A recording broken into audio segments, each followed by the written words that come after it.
Welcome. This is a pre-meeting to our upcoming Lyceum we're holding on tomorrow, July 14th, with Gazetta Holt-Roberts. And she's here with me today. And we want to just take a small section of her presentation to talk to you today. And it's about her travels. Welcome, Gazetta. Thank you, CEO Michael Hubbard. So tell us a little bit. We know you've been all over the world. So where would you start? Oh, I guess probably in the part of the world that I was really fascinated by, and that would be South Africa. Okay. Largely because of my past, having grown up in Birmingham, Alabama, and there were many things that I witnessed and saw in South Africa that were mirror images of the life that I had grown up with as a child. Yeah.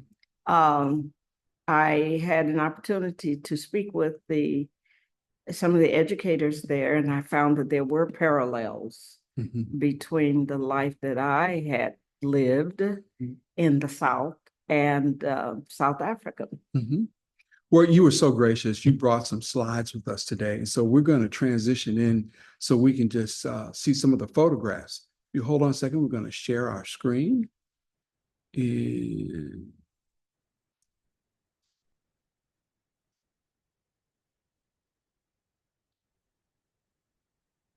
here we go.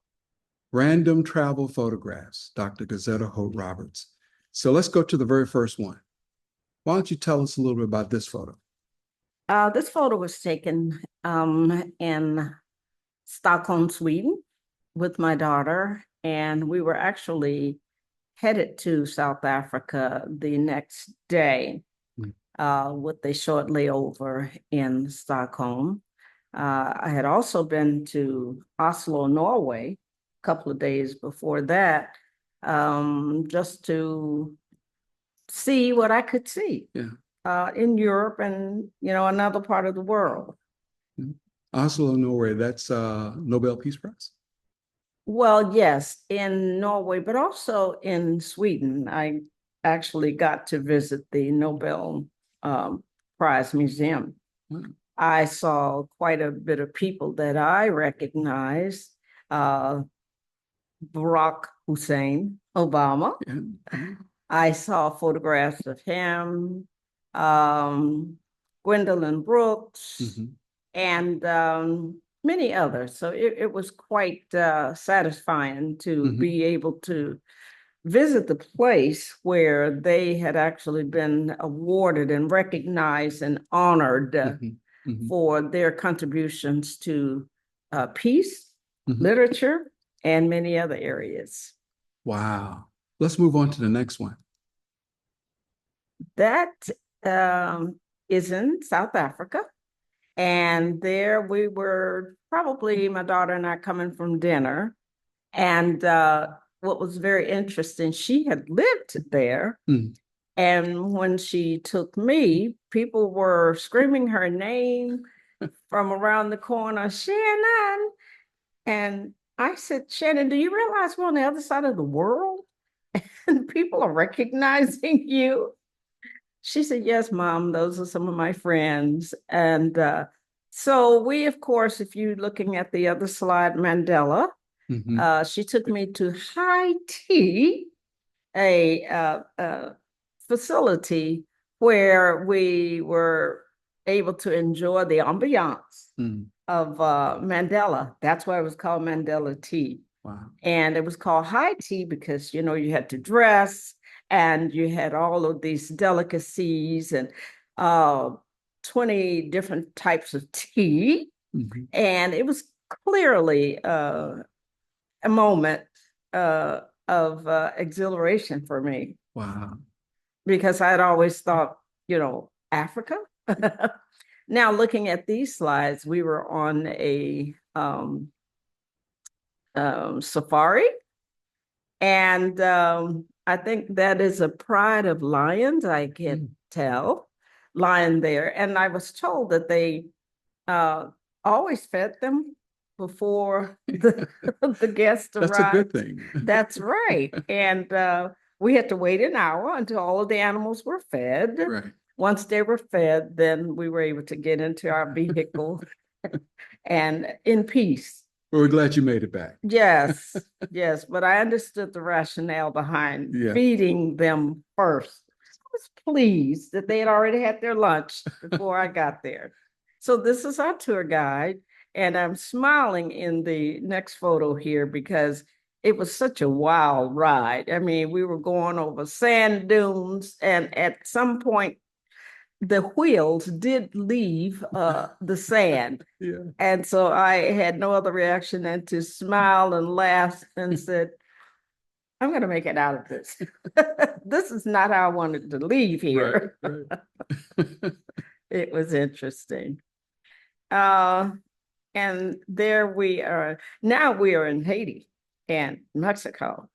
And I'm drinking the purest form of coconut juice that you can have. Slice it, stick a straw in it, enjoy. And that, of course, is one of the highlights of being in the Caribbean islands. You always get fresh everything. What was your greatest fear while you were in Haiti? Interestingly enough, we had been told about the turbulent atmosphere. The government had some serious management issues, and so there was a lot of unrest. And we did not want to get caught up in that, but we still enjoyed ourselves. But you know, the old adage was said to us: always travel in a pack. Yeah, never go alone. Never go alone. Right. And then, of course, some more travels in Haiti and Mexico. That's a plant, a very beautiful plant, not tropical, but one that was unique to Mexico. Here are some of my friends who were with me in Haiti and Mexico. Do not ask me to pronounce their names. But they were two doctors Looks who like were a beautiful traveling with place. us. It is. Yeah. It is a beautiful place. There's the high tea that I referred to. And of course, my daughter said, now, mother, you know, first you teach them, then they teach you. So she gave me specific instructions about how to drink the tea and what kinds of pastries to partake of and which ones to stay away from. So you were being educated. Yes. Tea. Yeah, absolutely. She was definitely the boss while we were away at our travel. What was your favorite tea? Probably hibiscus. Oh, okay. It's easy to sweeten. You don't have to sweeten it at all, you know. And so I think that was probably it. And I'm photographed here with Nelson Mandela, which was a thorough delight. So it was the ambiance that I really enjoyed. Here, we're back to, this is in South Africa, and this is one of the educators. What was really fascinating about that trip is that we went to schools that were under the apartheid system, and the windows were high in the schools under the apartheid system because they didn't want the police didn't want to alert the principals and the teachers and the students that they were going to pounce on them. What was different about the other schools, I guess I can say the white schools, is that their windows were level with the ground. There was no issue with them seeing the police come. But in the apartheid system, the police would pounce in there and with their billy clubs, I guess they called them, and beat the principals over the head and the teachers and the children. It was unnerving just to hear the lines of demarcation between the two educational systems. Well, it sounds to me that traveling gives you more information than what you just see on television. I've often said traveling makes you a storyteller. And I guess that's why I love to travel. Yeah. I need more stories. More stories. You want the truth. Yes, I want the truth. And then, of course, those are photographs from the safari that we went to. Now here we are still in Africa, but in Egypt, this is several years later. And this, I'm on a camel, if you can believe that, in front of the treasury. And in ancient days, you know, all of the gold and the silver was stored in the treasury department. But the interesting thing about that camel is that I needed extra help getting up on that camel. And so what they do is the guide will take his little stick and pull the camel down level with the ground, and then you get on it and somebody has to help you on it, and then the camel lifts up again. I never would have been able to get on top of that camel. But how was the ride up? The ride up was fast. Very fast. My heart was really beating faster than the ride up, I have to say. So which do you like better, riding the camel or a roller coaster? Roller coasters are out for me. You see, I made God a promise a long time ago. I forgot which roller coaster I was on. I think in Coney Island. And I said, Lord, if you get me down off of this roller coaster, I promise you, you will never have to worry about me getting up on another roller coaster. I have kept my promise to this day. And that was like 40 years ago. So the camel was nothing to you. The camel was very manageable and relaxed. Here I'm on a donkey, and this is in Petra. We were told that in Petra, this was the route that the children of Israel had taken on the way to Canaan. And so it's very fascinating because in those rocks, there was life. People lived literally in the crevices and the cracks of those rocks. They never came out. And they'd been there for centuries. I thought that was fascinating. And as you can tell, there was no life in the industrial world that you and I know. No need for buses or travel because they never came down. And they were able to grow their food. There was some green life up in those cracks and it was just a delight to. So you can't tell someone's living there, but there are people living behind it. You can. It's not. It's better than a gated community. It's much better than a gated community. The pyramids. Yes. You know, they say you haven't lived until you've been to Africa and mounted the pyramids. And of course, this is a part of the photography. Now, if you see that cane there, I stepped up on the tour bus, initially when we had gone to Israel. And when I stepped up on that bus, I felt and heard something go snack, crackle, and pop. It was my knee. So for the next 10 days, I had to have the assistance of a cane. But, you know, I wasn't going to let that deter me. So yes, those are the pyramids, ancient pyramids. Was it really hot? It was extremely hot. It was extremely hot when we landed in Israel. You know, when you got off the plane, out of the terminal and onto the buses, you knew you were in another world. So yes, it was hot. And so we were told to dress accordingly. Did you drink more water? Were there certain foods to tell you to eat or not to eat? Or They might as well had not told me because I did get parasites. Oh, no. And I was sick for 6 days. Mm. Couldn't consume any food. And I made the mistake of, they cautioned us, even when you brush your teeth, not to put the toothbrush under the flow of water. Something as small and minute as that can give you a bad week. Wow. Yeah. And that's how I got parasites. I was sick. Nothing was staying up at all. It was terrible. And so I tried eating fruit, watermelon, but the watermelon had been soaking in the water in the restaurant.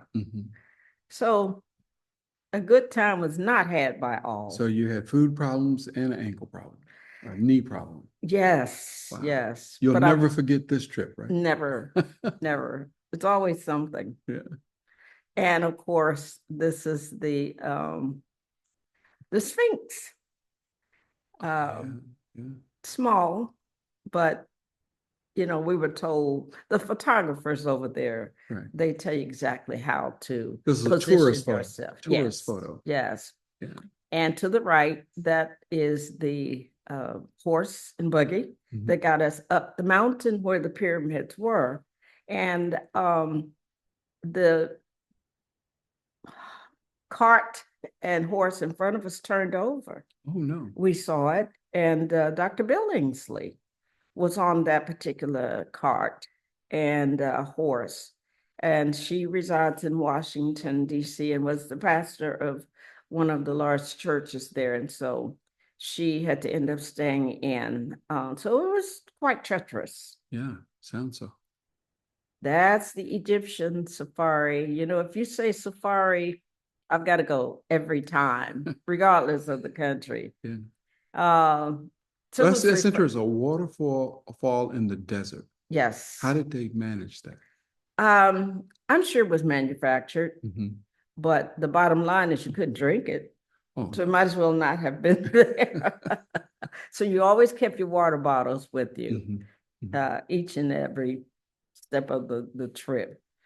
Now, this was interesting. This was in Jordan. And as we were just driving along on the bus, I'm sitting in the front of the bus, and these camels are in a vehicle right in front of us.